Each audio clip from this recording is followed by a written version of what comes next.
Welcome to Healing African Americans, where we offer holistic and alternative health for African Americans, and we are on a mission to heal African Americans. Please visit our website, healingafricanamericans.com. Today we're talking about hair loss, right? And this has become more and more common in my practice. Over the 20 years I've been in this game, uh, hair loss is just very common. COVID happened, a lot of stressful situations happened, racism, all that's happening, and stress is playing a major part of that. So let's talk about hair loss.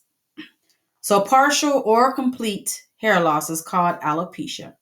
The most common type is male pattern baldness, although it can affect women, especially after menopause. Menopausal women experience a lot of hair loss, although, like I mentioned before, it's starting to happen more frequently. So there are a couple of different types of alopecia. Alopecia areata is a very sudden loss of hair for no apparent reason, or it can be the result of a systemic disease. It happened because you were diagnosed with something else, right? That's alopecia areata. Alopecia universalis is hair loss over the entire body.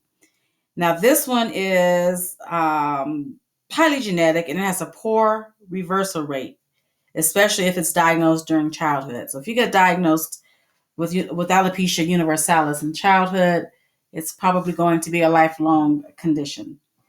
And then the last one is scarring alopecia, and that is the result of localized trauma, burns, physical injury, x-rays, all that type of thing. And usually after that happens, the hair cannot grow back. So things to consider that might be contributing to your alopecia or your hair loss are low thyroid functioning, poor digestion, parasites, nutrient deficiencies such as iron and biotin, hormonal problems, aging, skin disease, diabetes, chemotherapy, stress. I should have capitalized that because that's big. When we get stressed out, hair tends to be the last thing we focus on. People who are stressed are people who are rushed. And that in that state of being rushed, we don't take care of ourselves. And then the last one is poor scalp circulation. A lot of times, especially if you have a mild case of hair loss, massaging your scalp with an oil does wonders because it increases the amount of circulation going to your scalp. So let's talk about diet and how we can repair our hair growth from the inside out. Of course, we're going to talk about diet, and we want to eat the skin of foods. A lot of us don't like the skins on foods, but if you eat it, you'll see some results. The skins of foods like potatoes and cucumbers, and then also green and red peppers and sprouts.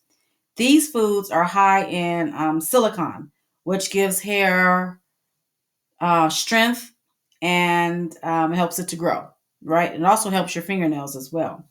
Also, sea vegetables are good for this. They have silicone. So now, if you're dealing with color and thickness, like you've lost the color in your hair and your hair is not as thick as it used to be, folic acid, B5, and silicone are what you want to consider. If you want to just maintain the hair that you have, like suppose um, you're fine with your hair, but you notice it's starting to thin a little bit, you can maintain your hair by eating kelp. Kelp is a good source of trace minerals. Oil content. If your hair is not producing enough oil, if your hair is ridiculously dry, or if you live in a dry climate like I do, I live in Colorado, it's ridiculously dry. You have to make sure you're getting oil. And this doesn't necessarily mean applying coconut oil or almond oil, which helps.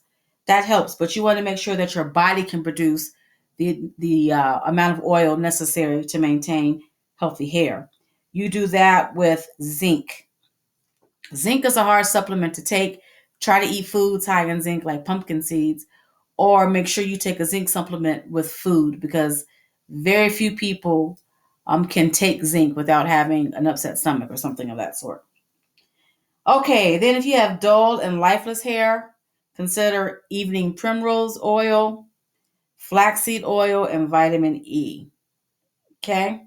Also, I want you to take into consideration the liver. Poor liver functioning may play a role. So consider taking liver supplements. Again, for melanated people, milk thistle works better with our biology than does dandelion. I know a lot of people like dandelion. Dandelion's cool too, but I would first recommend starting with milk thistle. Again, you've been listening to Healing African Americans, where we offer holistic and alternative health information for African Americans, and we are on a mission to heal African Americans. Please visit the website at healingafricanamericans.com